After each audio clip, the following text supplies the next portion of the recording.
Hi friends and welcome. I'm Anna Helman and I'm really excited to share a craft room organization video with you today.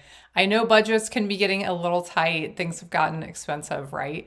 So what I want to do today is share with you some ideas for how to organize your craft area on zero budget, zero things we can pick up and find for free, things you may have laying around in your house anyway. So we will get into that in just a second. I hope you'll stick around for the end. We'll have one of our life chats about something I think is very important, and I hope you'll stick around.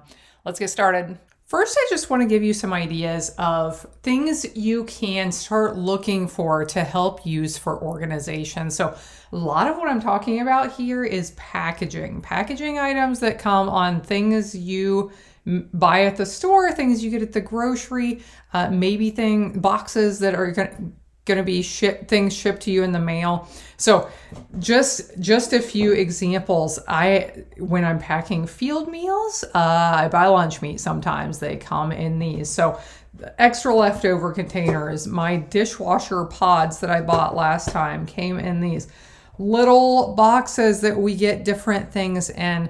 You're going to see some more things. You're going to see lots of things from the grocery here as we move along, and a few other ideas as well. But just start looking around, and you can start with things in your house. But keep in mind, if you're looking to pick up things, you may be able to pick up things really cheap also at like thrift stores and garage sales and places like that. So if you are thinking about more specific things, you may be able to pick them up somewhere cheap. So let's start. We're going to go from large to small. And as I was starting to make this video, I was like, you know what? I think cereal boxes would actually make good organizers. So here we're going to advertise for the cereal that Farmer Matt loves to eat.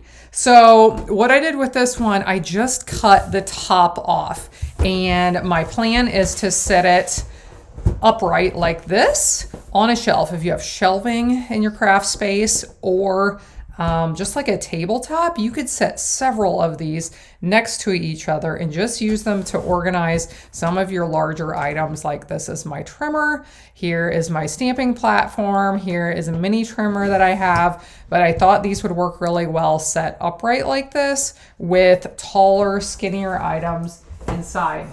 Now here's another idea for the cereal box. I love how this one turned out. So what I did, I cut this one down a little shorter.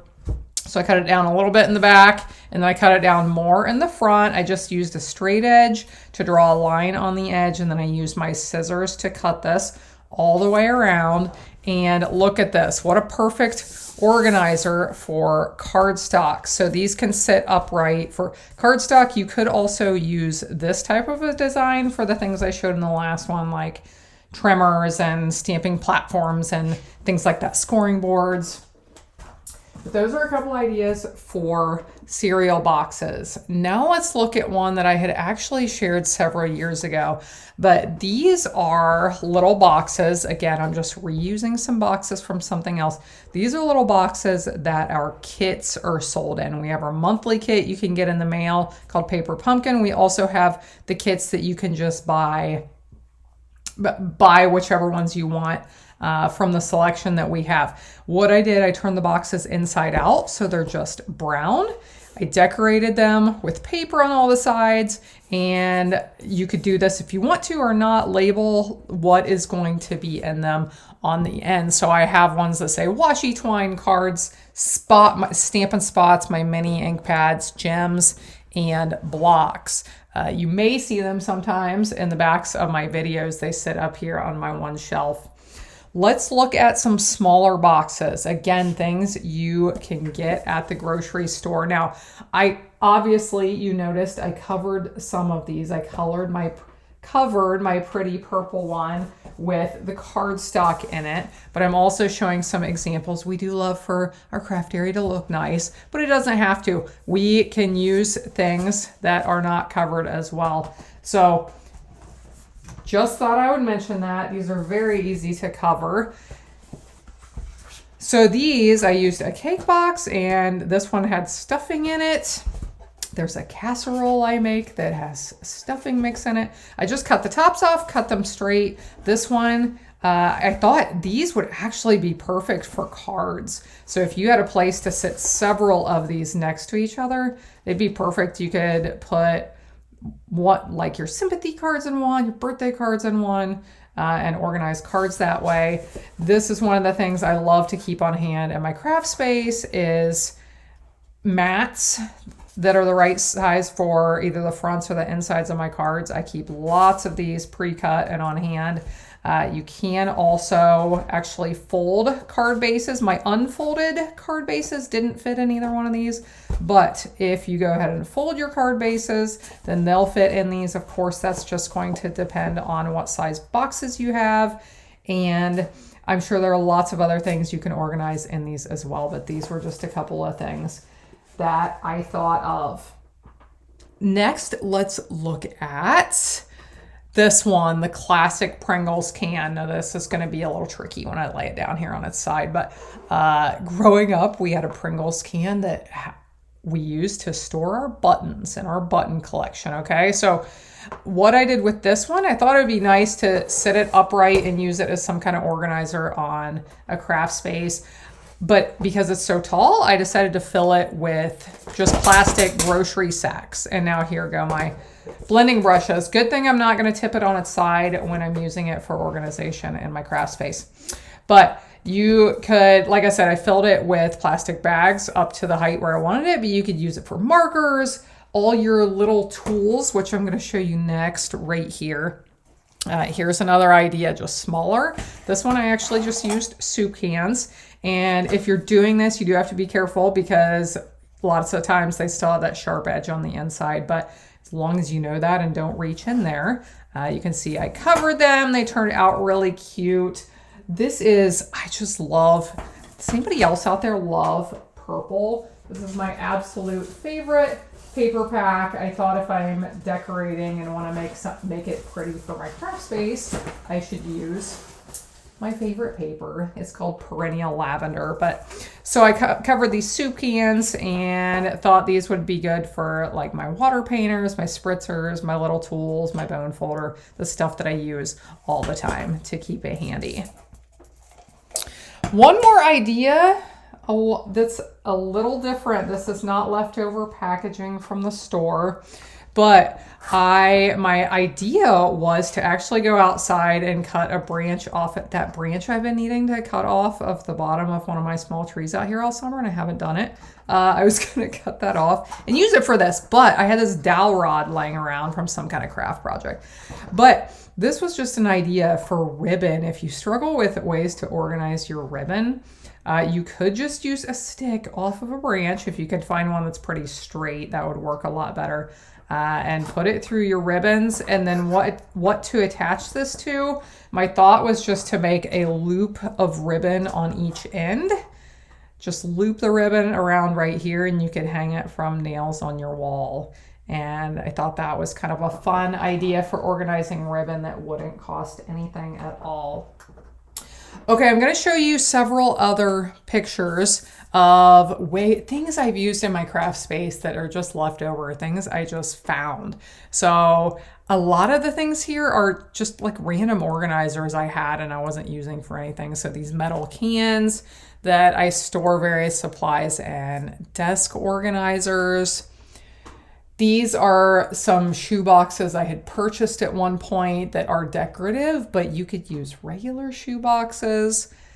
Small boxes, desk organizers. Here, I'm going to open my top right drawer on my island, my craft island, where I do all my crafting, and show you the inside of it where I have used just assorted desk organizers, little boxes and things, and done most of my organizing in here. So hope this gives you some great ideas that you can use to organize your craft space on a budget.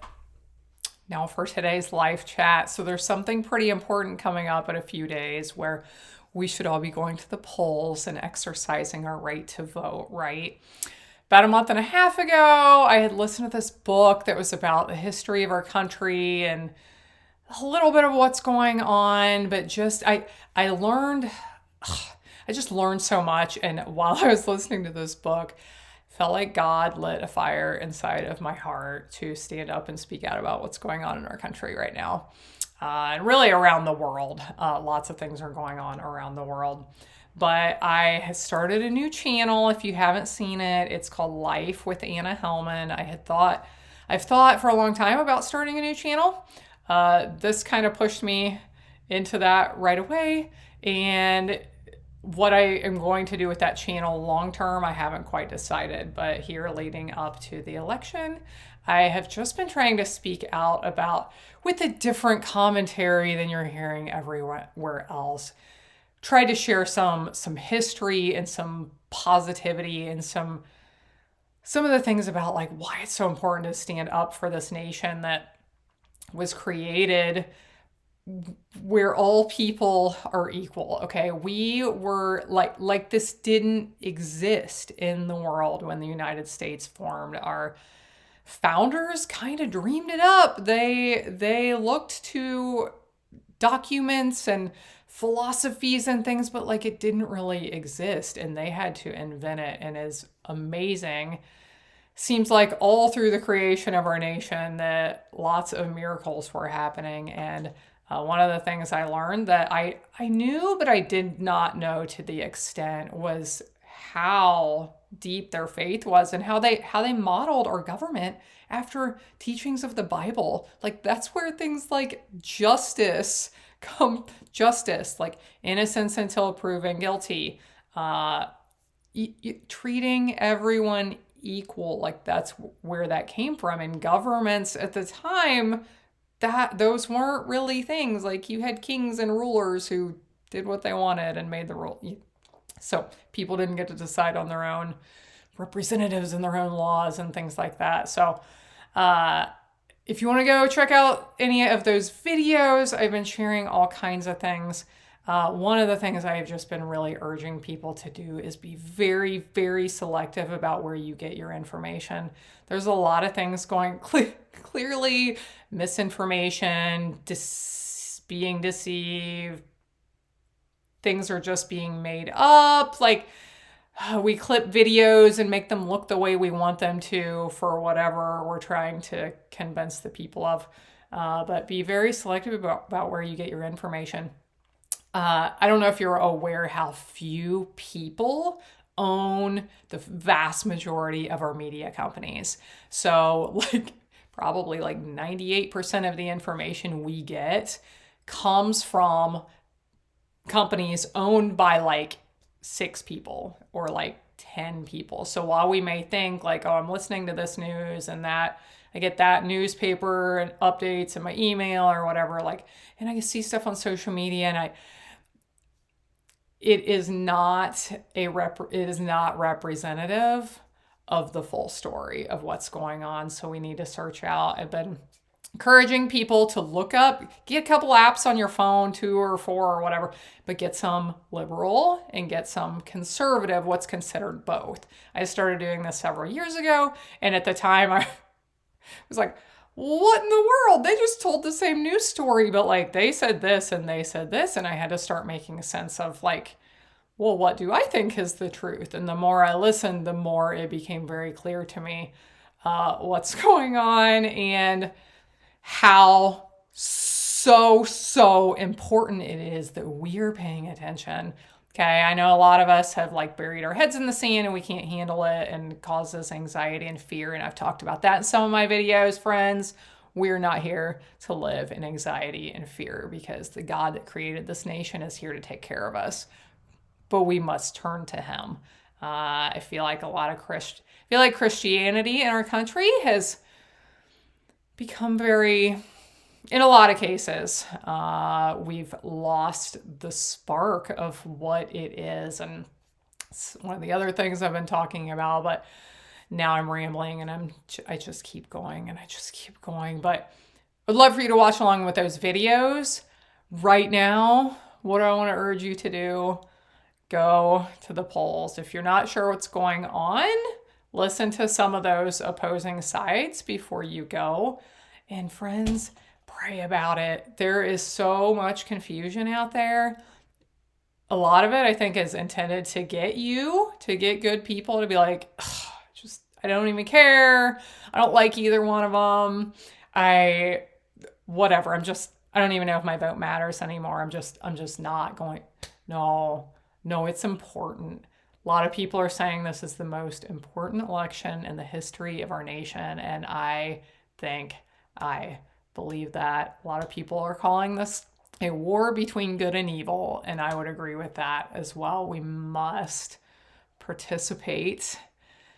Friends, thanks for joining in today. I hope you are well. I hope you'll be back again next time when I'll be here helping you to hand make with love.